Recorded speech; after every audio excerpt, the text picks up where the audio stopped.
Halo sahabat YouTube dimanapun Anda berada. Selamat datang di channel kami dan selamat mendengarkan.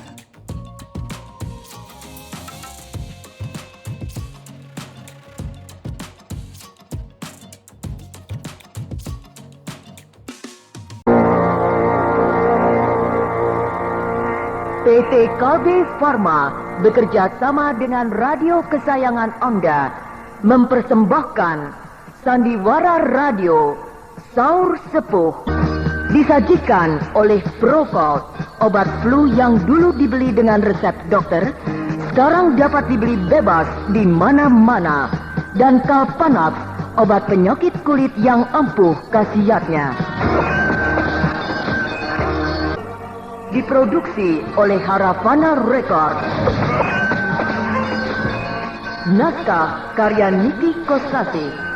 Hiasan musik dan sutradara Indra Mahendra.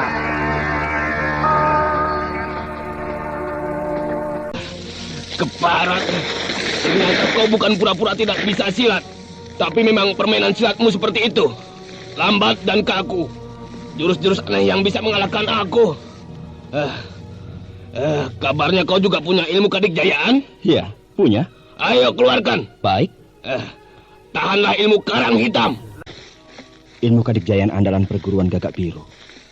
Tapi mungkin dia jauh lebih sempurna dari murid-muridnya. Aku tidak boleh main-main. Aku harus mengerahkan ajian tapak saketi.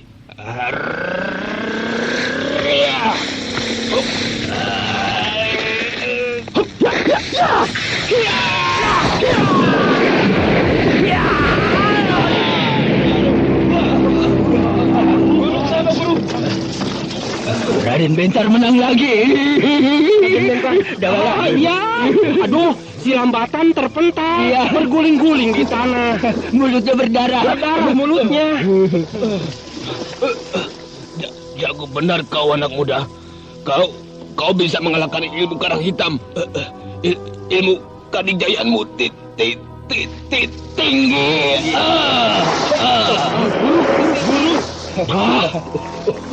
Guru pingsan. Guru pingsan. Dawala. Apa? Si Lambatan, Ya, itu. guru perguruan Gagak Biru itu tidak bisa bangun lagi. Masih untung tidak mati dia. Tapi dia pingsan, masih pingsan. Itu. Ada orang banyak berteriak-teriak di kejauhan.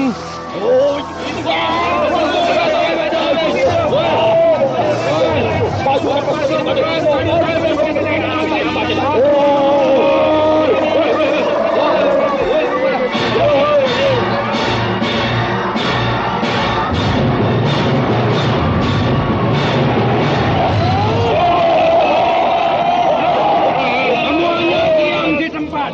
Jangan ada yang melawan.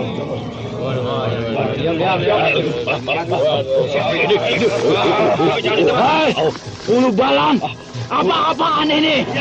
Mana Raden Bentar? Aku di sini, Hulu Balang. Oh, syukurlah. Raden tidak apa-apa. Selamat, Raden. Kenapa kau membawa pasukan? Dan pasukanmu sudah siap tempur? Saya mendengar laporan dari murid-murid perguruan Gagak Biru yang menculik 2 orang teman Raden. Aduh, betul. Yang diculik oleh mereka, kami berdua. Aku dan temanku yang jelek ini, si Saliwang. Kamu juga jelek. Tidak ganteng. Syukurlah Anda berdua selamat. Tapi kenapa murid-murid perguruan Gagak Biru jadi begitu? Biasanya mereka tidak pernah melakukan onar, meskipun mereka sangat kasar dan urakan. Aku rasa mereka dihasut oleh Taruman. Iya, Kanjeng Petinggi juga berkata begitu. Ya? Ada apa, Saliwang? Orang itu sudah tidak ada. Iya, benar. Adipati Taruman sudah tidak ada, Raden. Tadi masih berdiri di sana, Ya. menonton pertarungan. Dia melarikan diri. Nah, Hulu Balang Tarayan. Aku segera berangkat mengejar Taruman. Baik, Raden. Ya, mumpung belum lama, pasti belum jauh, Raden. Dawala, Ya, Saliwang, Ya, Raden. kalian berdua di sini dulu. baik. Sebab aku akan mengejar Taruman Ya. dengan mempergunakan ilmu lari cepat. Kalian tidak akan bisa mengikuti aku. Ya. Benar. Lebih baik Anda berdua bersama saya. Anda akan aman dengan pasukan saya. Baik. Saya Anda.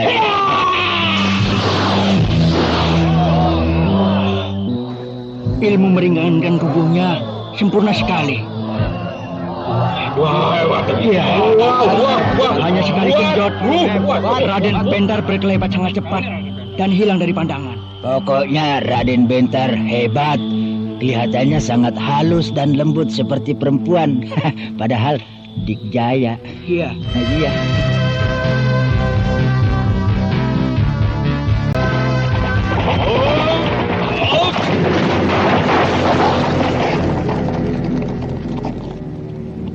Kenapa berhenti Taruman? Terus saja. Nanti tersusul oleh Raden Bentar. Kita sudah jauh sekali dari perguruan Gagak Biru. Dan aku rasa Raden Bentar tidak mengejar kita. Belum tentu Taruman. Soalnya kita pergi tepat waktunya. Bersamaan dengan datangnya pasukan Kadipaten Dumugi. Suasana menjadi ribut dan kacau. Tidak ada yang tahu kita pergi. Juga Raden Bentar tidak tahu. Tapi dia tidak akan melepaskan kita Taruman. Iya. Tapi untuk sementara, kita sudah aman. Sekarang tinggal menyusun rencana selanjutnya. Kita akan kemana? Dan menghubungi siapa? Kau sendiri bagaimana? Maksudmu? Bukankah kau seorang pendekar juga? Tentunya kau menguasai ilmu silat dan ilmu kadikjayaan dengan baik. Nah, kenapa tidak kau coba menghadapi Raden Bentar? Iya. Setelah menyaksikan pertarungan antara Raden Bentar melawan Lambatan, guru perguruan Gagak Biru, nampaknya Raden Bentar tidak terlalu istimewa. Iya. Lambatan kalah. Ya, bukan karena Raden Bentar yang terlalu hebat, melainkan Lambatan sendiri yang memang masih dangkal dalam ilmu kadikjayaan. Iya. Aku yakin kau lebih tinggi dari Lambatan, bahkan mungkin dari Raden Bentar. Aku sangat sungkan kepada Raden Bentar. Aku mengerti Taruman. Sebab Raden Bentar bekas atasanmu yang harus kau hormati. Tapi sekarang ini, dia sudah jadi musuh. Dia sudah menganggapmu sebagai seorang pemberontak yang harus ditangkap dan dihukum. Nah, sekarang terserah kamu. Apakah akan menyerah atau melawan? Aku tidak akan menyerah. Kalau begitu, lawan dia. Tapi kalau masih ada kesempatan untuk meloloskan diri, sebaiknya terus menghindar. Ya, sebaiknya memang begitu. Kalau terpojok, barulah kau melakukan perlawanan. Iya, baiklah. Mari kita meneruskan perjalanan. Apa itu? Ada pohon tumbang. Ya, sebuah pohon yang besar di depan sana tumbang. Tidak ada gempa, tidak ada angin ribut. Pohon yang besar itu tiba-tiba tumbang. Aneh. Hah? Raden Bentar? Raden Bentar berdiri di atas batang pohon yang tumbang itu. Iya, itu Raden Bentar. Celaka. Raden Bentar ternyata lebih cepat. Dia sudah menghadang aku. Dia berjalan perlahan-lahan menghampiri aku. Makanya, tadi sudah aku bilang, Raden Bentar pasti mengejar kita. Apa kabar, Adipati Taruman? Daulat, Raden. Aku berbicara dan bertindak atas nama Prabu Wanapati. Daulat, Raden. Perbuatanmu sangat memalukan. Mencemarkan nama kerajaan Madangkara. Kurang apa perhatian dari Prabu Wanapati terhadapmu, sehingga kau memberontak? Aku rasa perhatian dari kerajaan Madangkara terhadap semua wilayah bawahan, termasuk Kadipaten Taruman, cukup adil. Kalaupun ada kekurangan itu wajar, karena tidak gampang mengatur wilayah kerajaan yang sangat luas. Namun kekurangan itu tidak sampai menimbulkan malapetaka, apalagi kehancuran. Bahkan boleh dikatakan hanyalah merupakan kekurangan yang kecil saja, yang segera bisa diatasi asal kita mau bekerja. Bekerja dengan lebih keras, lebih giat, dan lebih tekun. Bukan sebaliknya, membesar-besarkan kekurangan tersebut, sehingga menimbulkan rasa kecewa, bahkan angkara murka, akhirnya memberontak. Daulat, Raden. Dengan memberontak, akan timbul kerugian yang lebih besar, akan berjatuhan korban jiwa dan harta. Atas nama Prabu Wanapati, Raja Madangkara, kau ditangkap. Apakah kau akan melakukan perlawanan? Kau akan membela diri. Silakan. Aku memberi kesempatan kepadamu untuk membela diri. Baik melalui kata-kata ataupun dengan perbuatan. Taruman, lawan. Jangan menyerah. Siapakah saudara? Saya Data, Arya Sudata. Meskipun saudara berbisik, saya dapat mendengar dengan jelas. Iya. Apakah saudara orang Taruman? Bukan. Saya asli orang sini. Kalau begitu, saya harap saudara tidak ikut campur dalam urusan kerajaan kami. Iya. Nah, bagaimana Adipati Taruman? Saya akan membela diri. Silahkan. Untuk berdebat tidak mungkin. Sebab Raden ahli bicara. Seorang yang ahli bicara bukan berarti selalu benar dan akan selalu menang. Saya mengaku salah. Tapi saya akan membela diri dalam perbuatan. Iya, aku tahu. Kau seorang yang dikjaya. Nah, silakan. Aku selalu memberikan kesempatan pada siapa saja yang akan aku tangkap untuk membela diri. Baik. Yes! Karena kau mencabut pedang, maka aku juga mempergunakan senjata tajam. Hup, hup. Nah, aku sudah memegang senjata. 2 buah pisau pendek, pisau kembar. Dan kau juga sudah memegang pedang. Mari kita mulai. Aku lihat kau ragu-ragu untuk melakukan serangan. Baik, aku yang akan melakukan serangan.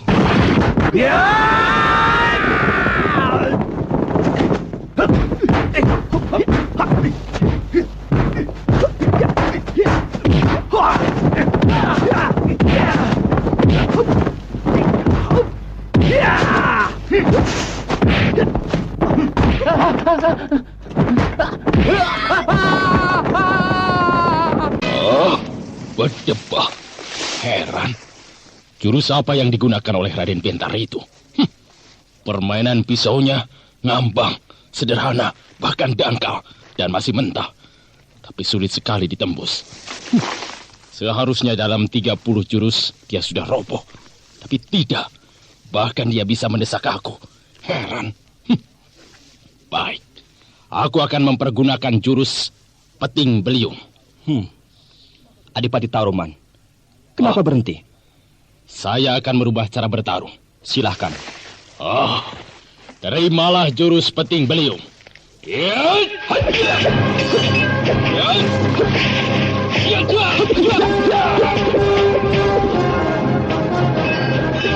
Pedang Adipati Taruman bergerak 2 kali lebih cepat dan lebih ganas, menderu-deru bagaikan prahara, mengurung dengan rapat dan memburu kemana Raden Bentar bergerak.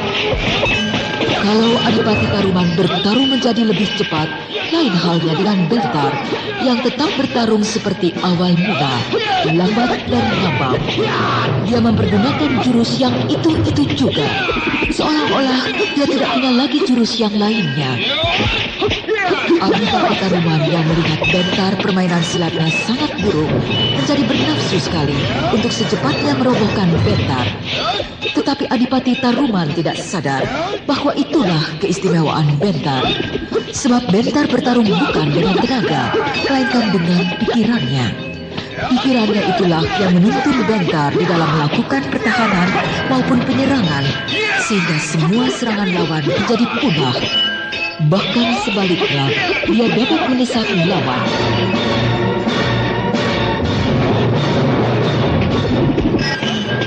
Semakin bernafsu, semakin terdesak. Itulah yang dialami oleh Adipati Taruman.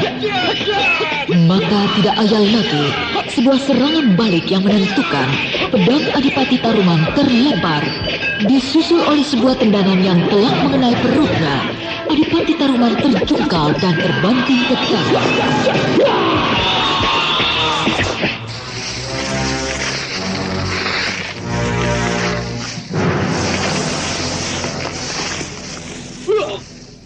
Gila.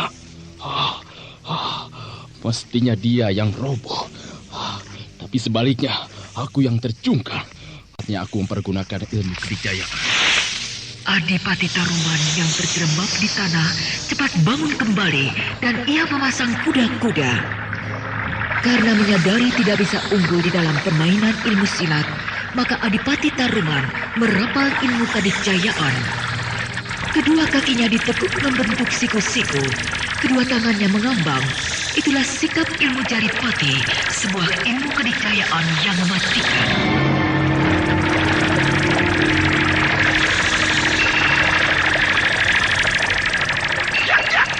Melihat lawan mengeluarkan ilmu kedikjayaan, maka Bentar pun segera mengambil ancang-ancang. Kaki kiri ditarik ke belakang, kaki kanan digeser sedikit membuka. Tangan kiri menyilang di depan dada, tangan kanan diangkat tinggi-tinggi. Itulah ajian tapak saketi, sebuah ilmu kadikjayaan yang termasyhur, ciptaan Brahma Kumbara yang menjadi kebanggaan para tokoh utama kerajaan Madangkara.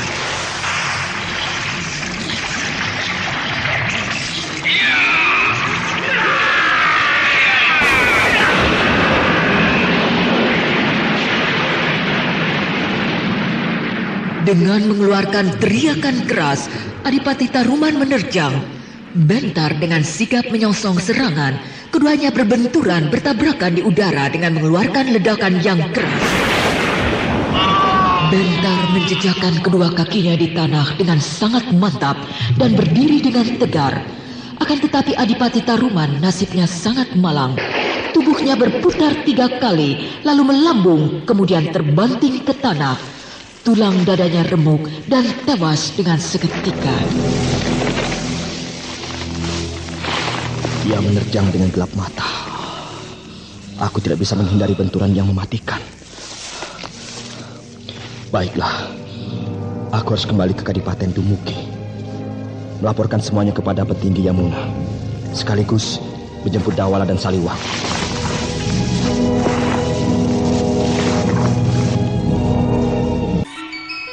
Ya, Adipati Taruman sudah menerima hukuman. Dia harus menerima nasibnya sebagai seorang pengkhianat, mati di tangan Raden, petugas utama dari Madangkara, Wakil Prabu Wanapati. Seharusnya saya tidak membunuhnya. Akan tetapi ilmu kadikjayaan yang dipergunakannya terlalu dahsyat. Saya tidak bisa menghindari benturan yang mematikan. Raden tidak perlu menyesal, sebab dia sendiri yang menghendaki kematian dirinya. Iya. Dan karena tugas saya sudah selesai, maka saya mohon diri untuk kembali ke Madangkara. Terlalu singkat kunjungan Raden. Saya terlalu lama meninggalkan Madangkara. Pekerjaan utama tentunya sudah banyak yang terbengkalai. Baiklah Raden, salam hangat untuk rakyat Madangkara. Dan salam sejahtera bagi Prabu Wanapati. Terima kasih, Tuan Petinggi.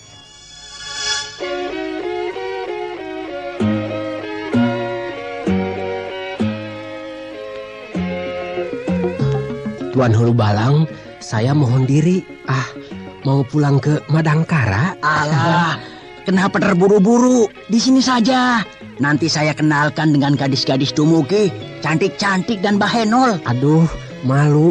Saya mah orang jelek. Alah, saya juga jelek. Tapi kan masih laku. Tapi Tuan Hulubalang orang kaya. Us, kaya atau miskin, sama saja. Yang penting rayuan. Saya tidak bisa merayu perempuan. Malah sebaliknya, kalau dekat dengan perempuan suka gemetaran begitu. Belajar. Aduh, gimana sedikit demi sedikit, lama-lama jadi pinter. Wah, saudara Saliwang tidak sabaran. 3 ekor kuda langsung dikeluarkan dari kandang. Rupanya sudah kangen. Ingin cepat-cepat pulang ke Madangkara. Banyak. Banyak? Saudara saya banyak, jadi tidak sebatang kara. Maksud saya Madangkara, bukan sebatang kara. Oh, itu saya tidak cari gara-gara kok. Wah, Saliwang, jadi semakin ngelantur. Wah, Tuan Hulubalang menghina. Menghina? Iya, saya tidak menganggur kok.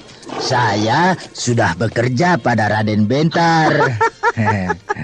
Bagaimana ini saudara Dawala? teman saudara membuat saya semakin bingung. Waduh, si Saliwang memang begitu, angin-anginan.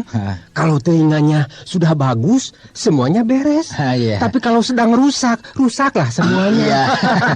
Iya. Sudahlah, Tuan Hulu Balang, kami mohon diri. Iya. Baiklah, selamat jalan. Saya Mangga. juga.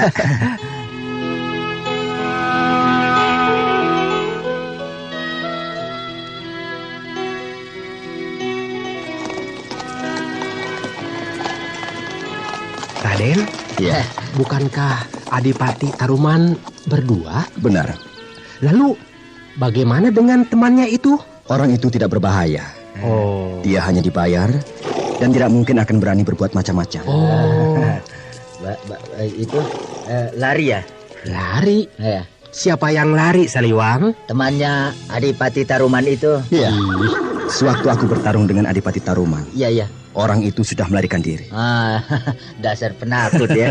Sudahlah, ayo naik kuda. Kuda. Kita pulang ke Madangkara. Ya. Iya.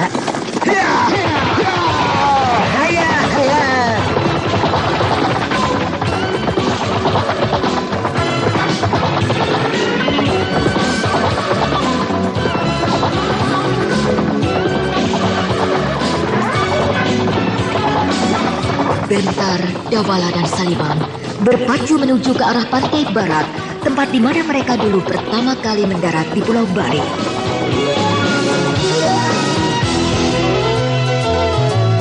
Kita tinggalkan dulu Bentar, Dawala dan Saliwang yang hendak pulang ke Madangkara. Sekarang marilah kita melihat Anjani, Danti, dan Suli yang sedang mencari harta karun. Di sana ada telaga. Oh, iya, benar. Sebuah telaga kecil. Itu pasti telaga Hanjuang. Iya, mungkin. Sebab di sekitar telaga itu banyak terdapat pohon anjuang. Berarti dari telaga itu kita harus berbelok ke utara. Iya, keterangan Ki Marga memang begitu. Riam Bintang terletak di sebelah utara Bukit Ampul. Dan Bukit Ampul terletak di sebelah utara telaga Hanjuang. Yuk, kita langsung saja menuju utara. Mendingan istirahat dulu, Danti, di tepi telaga itu. Aku capek banget. Iya, aku juga capek. Kalau capek, kenapa tadi mengajak terus? Barangkali untuk menghemat waktu, begitu. Memang kita harus secepatnya menemukan Riang Bintang, tempat harta karun peninggalan ibuku disimpan. Tapi bukan berarti kita harus mengabaikan kesehatan. Maksudku, kalau sudah capek, jangan dipaksa. Iya, istirahat dulu. Ayo, kita ke telaga itu.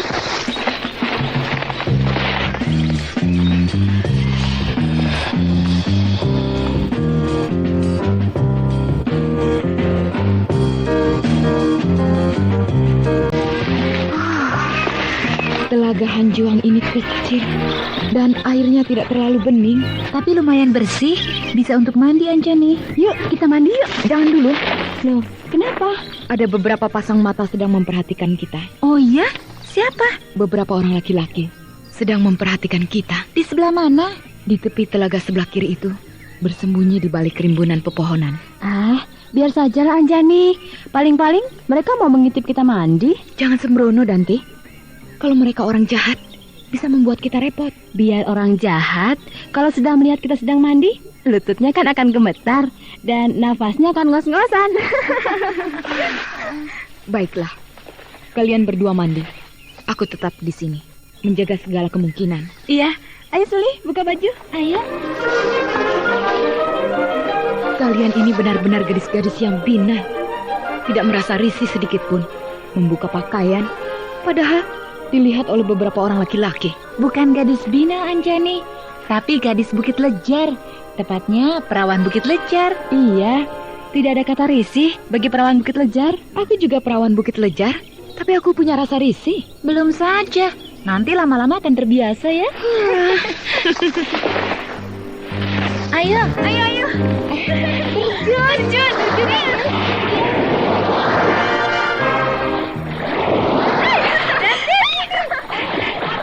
Siram aku. Kamu jangan gitu dong. Benar, Danti dan Suli berenang. Kejar-kejaran, mandi sepuas-puasnya. Nampaknya segar sekali. Aku sebenarnya juga ingin berenang. Tapi aku malu. Sebab ada beberapa orang laki-laki yang mengintip. Dasar laki-laki. Mereka senang banget menonton Danti dan Suli yang sedang mandi.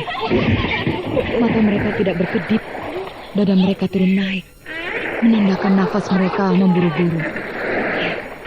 Memang Danti dan Suli tubuhnya bagus dan mulus. Tidak heran kalau banyak laki-laki yang terkilir. Iya, ayo naik ke darat. Danti dan Suli naik ke darat. Mereka sudah puas mandi. Dasar gadis-gadis Bina. Dari tepi telaga berjalan ke sini. Dalam keadaan basah kuyup dan busana yang minim. Membuat tubuh mereka semakin bahenol.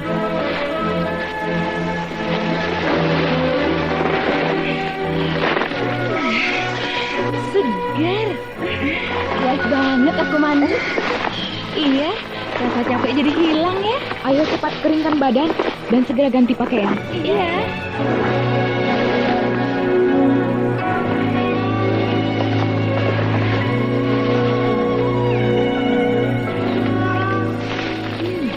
Untung waktu di Desa Kunir kita beli makanan ya, sangat banyak.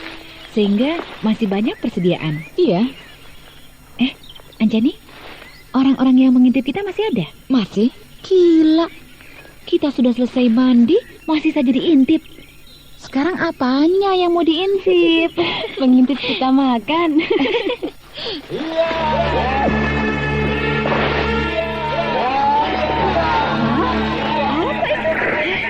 Gila. Beberapa orang laki-laki tidak pakai busana, berlari-larian, muncul dari balik pohon. Itulah mereka. 6 orang laki-laki yang tadi mengintip kalian mandi.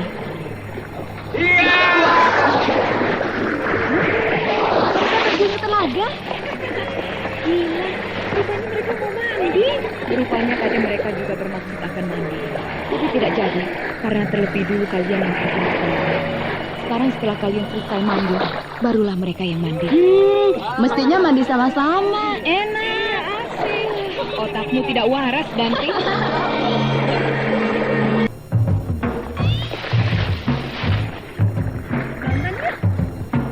Apa? Nonton? Iya. Tadi mereka yang menonton kita mandi. Sekarang gantian. Kita yang menonton mereka. Danti. Kamu jangan terlalu binal. Cuma ingin binal sedikit, tidak terlalu banyak. Ayo. Kamu juga sama saja. Belajar binal.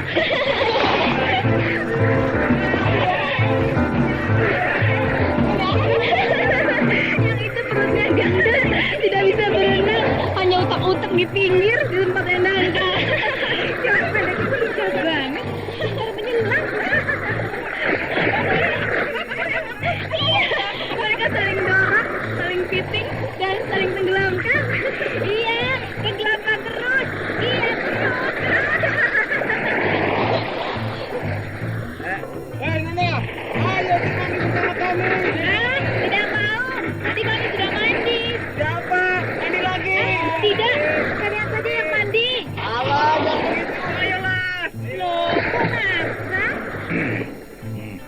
Kenapa tidak ikut mandi, Nona? Tiba-tiba ada orang di belakang kita. Pasti orang ini memiliki ilmu yang tinggi. Sebab kehadirannya tidak terdengar dan tanpa kita ketahui. Kenapa tidak ikut mandi, Nona-nona manis? Siapa kau? Tidak baik menolak ajakan mereka untuk mandi bersama. Apa pedulimu? Aku teman mereka. Pantas mau memaksa kami. Yep.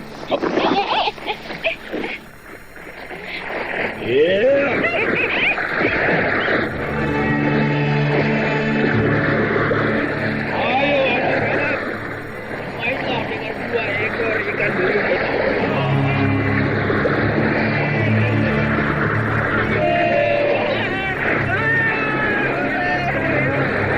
Terima kasih dari besi. Kau berikan 2 ekor belibet kepada kami. Ayo teman-teman, kita bermain-main dengan 2 ekor belibet benar ini.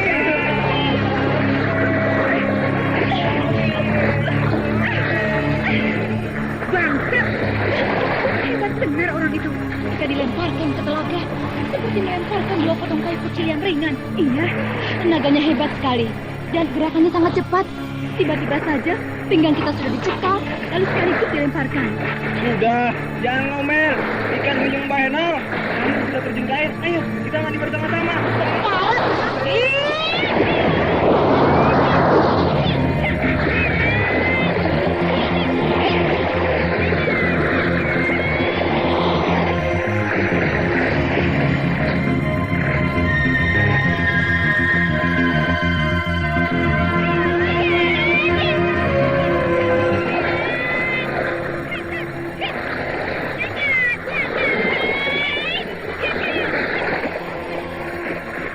Siapa kau, ha?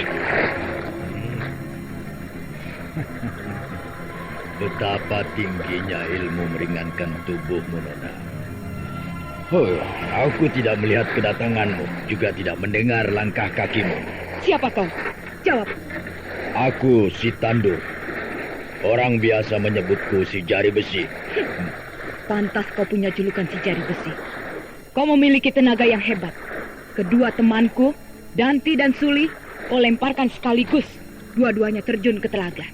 Aku hanya ingin menyenangkan teman-temanku yang ingin mandi bersama dengan kedua temanmu yang Bahenol itu. Begitu caramu? Ya, bagus.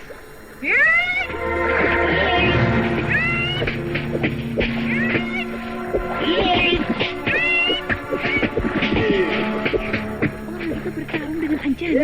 Iya, orang yang melempar kita itu diserang oleh Anjani. Ayo, kita sudah bereskan ikan tongkol yang mengerubuti kita ini. Iya.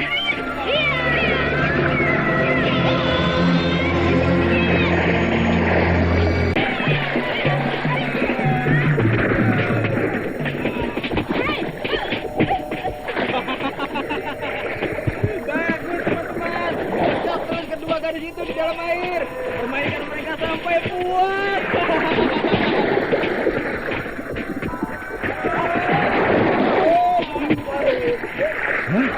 Teman-temanku dari dalam air mencelat, terlempar ke atas sambil berteriak-teriak kesakitan.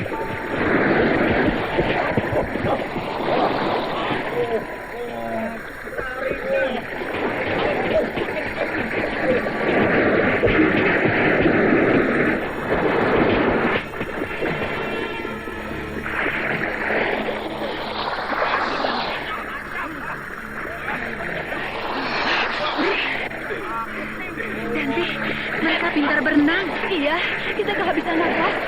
Ayo Dante, kita naik ke darat atau ke tepi, cari yang dangkal. Ayo. Mereka mau lari, mau naik ke darat.